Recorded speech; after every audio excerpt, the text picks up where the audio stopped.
Welcome back to another episode of Healing Shame with your host, Jeffrey Byard here.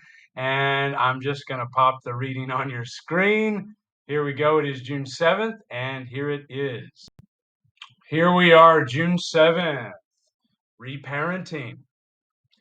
The first step in reparenting ourselves involves recognizing the loving voice inside.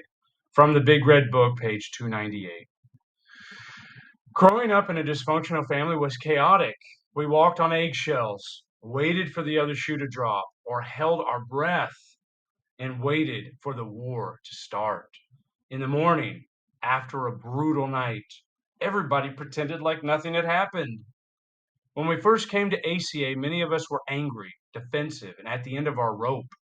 We were either in the middle of chaos or in deep isolation.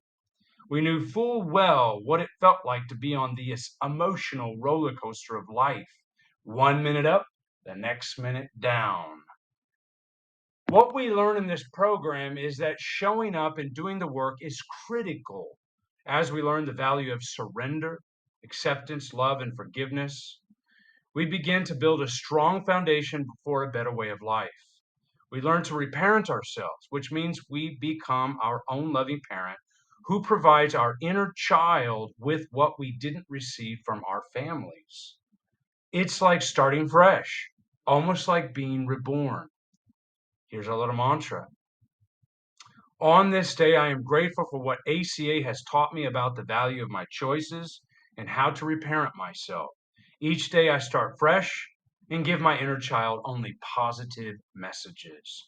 That's copyright 2013 by Adult Children of Alcoholics and Dysfunctional Families, World Service Organization, from our text, Strengthening My Recovery. This is the solution in ACA, is reparenting. That's what Chapter 8 talks about in the Big Red Book. Basically, I need to hear that voice inside, the one that is not as loud as a critical parent. And that can be quite a challenge for us as adult children, because generally we've come to hear very clearly the internalized critical parent day or night. That's that little voice in your head that just says, hey, Jeff, you're messing up, or look at you, you're not as good as them, or also judges other people, not just judging myself harshly, but judges the world around me. And it's there to serve as a defense. Now, I have to be able to hear the inner loving parent in order for me to reparent myself. How can I do that? Well, first, I've got to start asking the inner critic to step aside. I say, you've been heard. Thank you very much. I love you. Thanks for your protection all these decades. Now that you've been heard and you are loved, and I'm not trying to get rid of you, I need you to just step aside, quiet down a little, and let's let some of the other voices come out and be heard.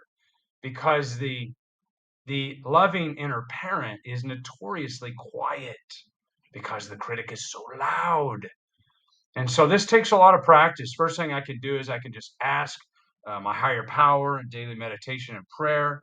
I can ask for my loving parent to reveal himself or itself on a daily basis and ask, hey, please come into my life. Show us that everything's going to be okay. I invite your voice to be heard today. And this is just nothing more than finding ways to treat myself with love, kindness, tolerance, patience, compassion, gentleness, humor, all those things that were not taught to me as a kid. It's my time to teach those things to myself and to come in as the loving parent. It's a complicated thing, but I remember being a kid and there was always fighting constantly. And I remember it says in this reading here, we waited for the war to start. We held our breath and waited for the war after a brutal night. Everybody pretended like nothing happened. I remember my father coming in one night. He and mom had fought. Mom ran away as always. She ran, drove, and got in the car and fled, left us there with him. And he'd come back to the bedroom, grab my younger brother, fling him across the room, grab me, fling me across the room into the hallway. and I just blacked out. I scarred it over. What the hell happened the next day? Was it just forgotten about? Was there an apology? I don't remember any apologies. I don't even remember the next day. So I was either just so traumatized that my mind had protected me and blacked it out, or I was escaping. I was escaping into music, heavy metal music like Iron Maiden and Metallica, Skid Row, whatever kind of music was available. That was usually passed on to me by my older brother, who was also escaping and dissociated himself from reality, what was going on in our household.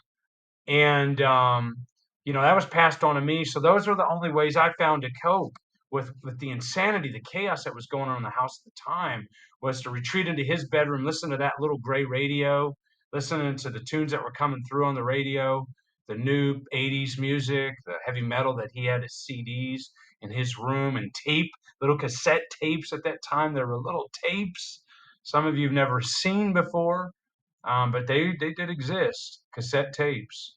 I remember listening to cassette tapes, and then the CDs came out, and we had the radio. It was our little safe haven, was his room, and of course, Advanced Dungeons and Dragons was a go-to, was a fantasy, a way to escape, a way to dissociate.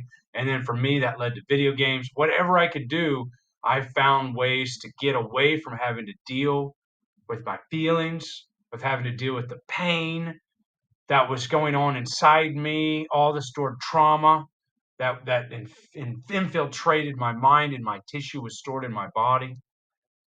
So, that's what was going on in my household growing up.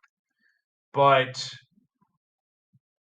in this program, I learned that I can own, I can own my lost childhood. I can own it. I can claim it. I can say, yeah, things weren't right.